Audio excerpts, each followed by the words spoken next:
¿Qué está pasando con el sector pesquero? Es de lo que vamos a hablar con Daniel Coluccio, director de Pescaré, que nos trae, en este caso, el índice de producción industrial pesquero para ir repasando justamente la actualidad del sector. Daniel, ¿cómo estás? Buen día.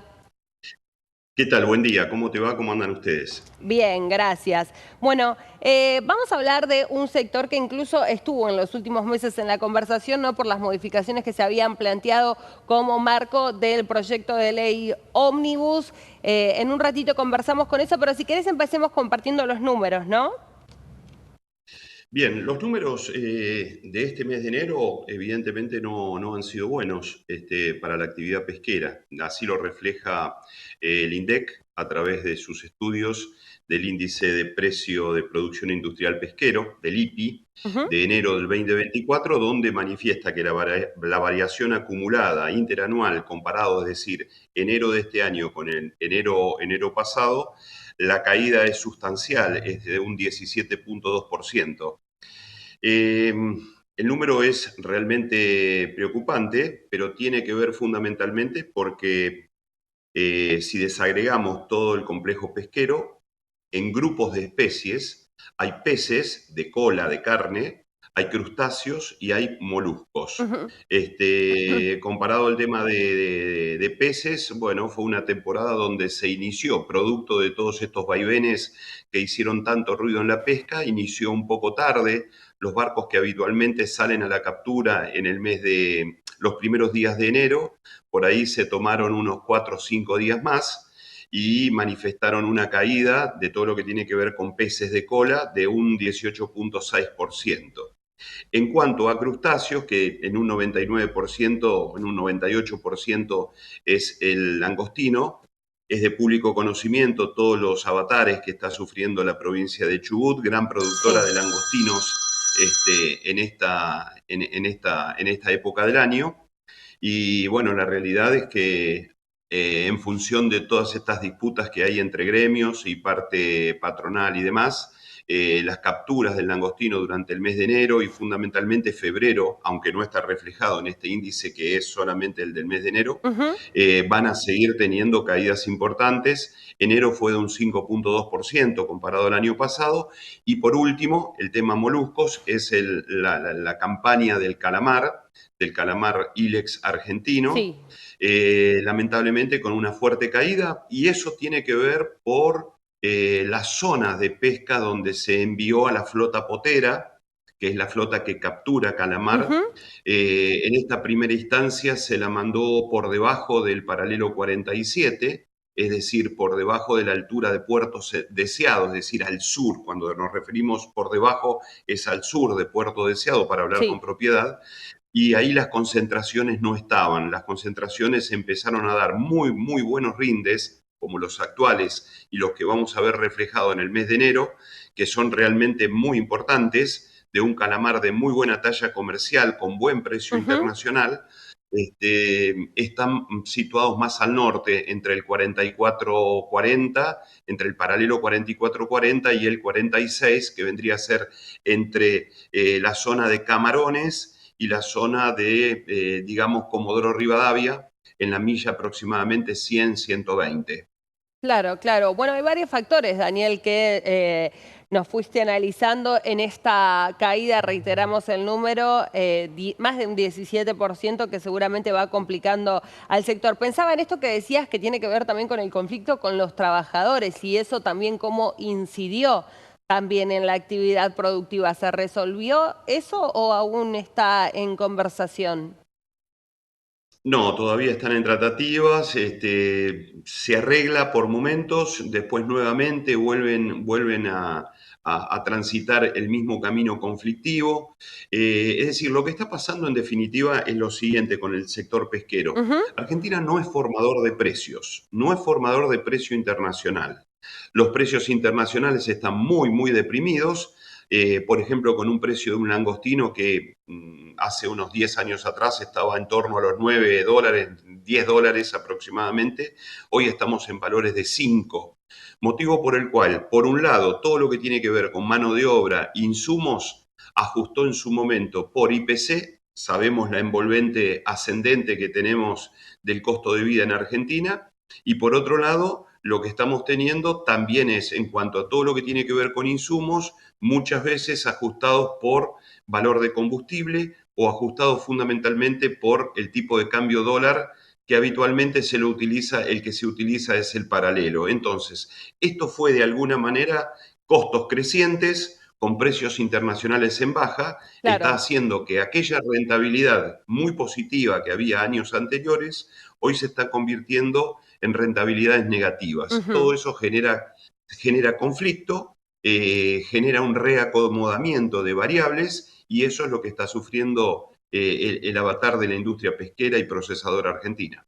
¿Qué está pasando con la ampliación de las operaciones? Pensaba en el contexto que mencionábamos al inicio, ¿no? Y bueno, todos estos cambios que se habían propuesto para el sector, que muchos representantes decían, ¿no? Que era una muy mala idea, las cuestiones que se planteaban. Después, si bien se introdujeron algunas modificaciones, lo más preocupante para el sector era lo que tenía que ver con la licitación, ¿no? De las toneladas, digo, de los barcos, de cómo podían llevar a cabo su operatividad, y eso entendiendo que tal vez nadie iba a ampliar justamente la cantidad de barcos que tenía sin saber si después iba a poder utilizar ese cupo, ¿no? Esa cuota que tienen para ver cómo pueden llevar a cabo las operaciones.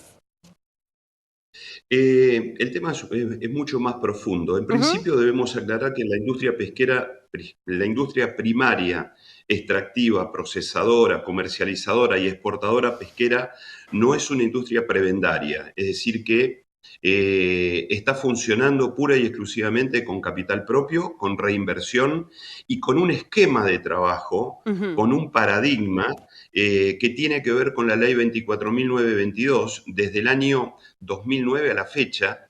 Previamente estuvo aproximadamente 10 años para determinar esa ley, donde tiene tres parámetros que son fundamentales. En principio, este modelo ha otorgado que se pase, por ejemplo, en la merluza de un caladero con 90.000 toneladas a un Sí. caladero sustentable y sostenible de 300.000 toneladas. Quiere decir que desde el punto de vista biológico funcionó.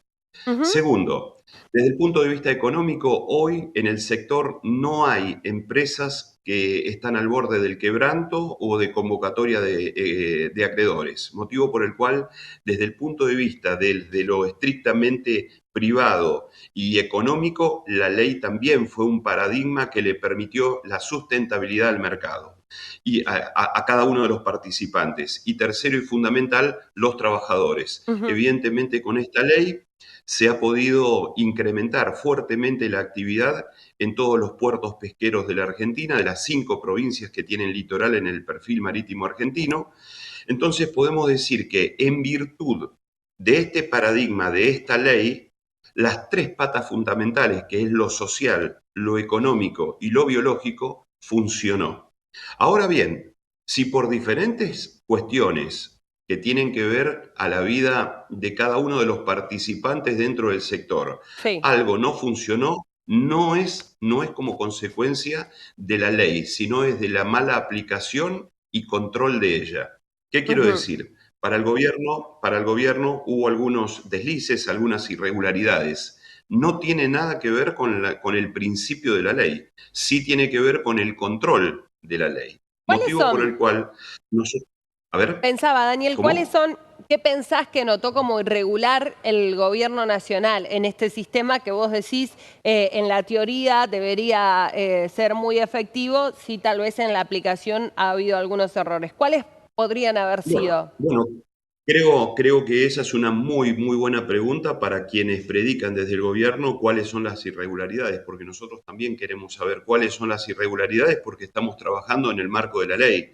Claro. Entonces, es muy difícil ver, ¿No ves decir vos como abiertamente especialista, que perdóname, vos como especialista en el sí. sector, no ves que haya ninguna irregularidad para que se planteen modificaciones tan estructurales, además, ¿no? Como las que se plantearon? Exactamente, acá no se trata de una modificación al régimen federal pesquero, lo que se trata es de aplicarla, es decir, para que la gente lo entienda, para que Doña Rosa lo entienda. Ujú. Vayamos al fútbol. Usted puede o no estar de acuerdo con una determinada regla. Tocar la pelota con la mano dentro del área automáticamente es penal. Ujú. Si uno es defensor, por supuesto. ¿Qué quiero decir con esto? Que un árbitro, que un juez no haya cobrado un penal claramente visible para el resto de los mundanos, no significa que hay que modificar la ley. Lo que hay que hacer es impartir justicia en el marco regulatorio de la ley. Después, si por acción u omisión algún árbitro omitió, no vio o lamentablemente estaba mirando para otro lado, eso no tiene nada que ver con la modificación en FIFA de las reglas de juego del fútbol. Punto número uno. Punto número dos, la Ley Federal de Pesca es muy clara en cuanto al tema de la meritocracia. ¿Qué significa? Que ese esquema, ese paradigma que durante 15 años vino funcionando para las CITC, es decir, para las cuotas de algunas especies, de 5 especies en Argentina, como el caso de la merluza hupsi, como el caso de la merluza austral, como el caso de la vieira, la merluza de cola y demás, que vencen ahora el 31 de diciembre de este año, hay un artículo que es el 27, genera una gran meritocracia. ¿Qué significa? Genera que cada empresa que colabora con el reprocesado en tierra, que colabora en dar trabajo y que privilegia las inversiones, que Ujú. privilegia estar en torno a lo que es la ley, va a tener un mejor perfil para cuando se discutan las nuevas CITC a partir del 31 de diciembre. El hecho de llegar con una licitación borra, tira por tierra toda la meritocracia de 15 años de trabajo que una empresa vino haciendo en su inversión por renovar la flota, en tener mejor calidad y demanda de cada uno de los puestos de trabajo. Es decir, borra, echa por tierra todo el mérito que tuvieron las empresas simplemente con una licitación al mejor postor, lo que hace automáticamente es echar por tierra todo el historial Sí. que tiene una empresa. Nos parece que eso es un An- tema de discusión, un tema Ujú. para analizar y un tema para tratar de buscar un consenso de manera tal que las empresas que hayan hecho las cosas bien tengan una diferencia con respecto al tema de una licitación. Por eso no estamos de acuerdo con el tema, es decir, el sector no está de acuerdo con el tema de las licitaciones. ¿Por Bien. qué? Porque sería igualar al mejor postor un barco o una empresa china que está haciendo estragos en la milla 201, en lo biológico, en lo económico y fundamentalmente en los derechos humanos arriba de los Ujú. barcos, lo está igualando con todo lo que tienen que cumplir y todo lo que vienen cumpliendo las empresas nacionales en Bien. los últimos 20 años. Daniel, antes de despedirte y muy cortito para cerrar, te quiero preguntar si ustedes creen que, bueno, ahora que se planteó, ¿no?, volver a retomar con los gobernadores el debate por el proyecto de ley ómnibus, ¿qué va a pasar con justamente estas normativas que afectaban al sector? Si se van a retomar de este modo o si hay conversaciones tal vez para introducir más modificaciones respecto de las últimas. Yo creo que el marco regulatorio es en el Consejo Federal Pesquero. Ahí es donde todo el sector y todos los representantes, sea de medio ambiente, sea de Cancillería, sea del Poder Ejecutivo Nacional, como representantes de las 5 provincias con litoral marítimo, se puedan poner de acuerdo en Ujú. mejorar seguramente lo que está, pero no desterrando todo lo que se ha hecho. Hay muchas cosas buenas que a lo largo del tiempo se han hecho, que tienen que ser base para seguir creciendo. Creo que el Bien. desafío es ese. Daniel, gracias por atendernos y traernos también toda la actualidad.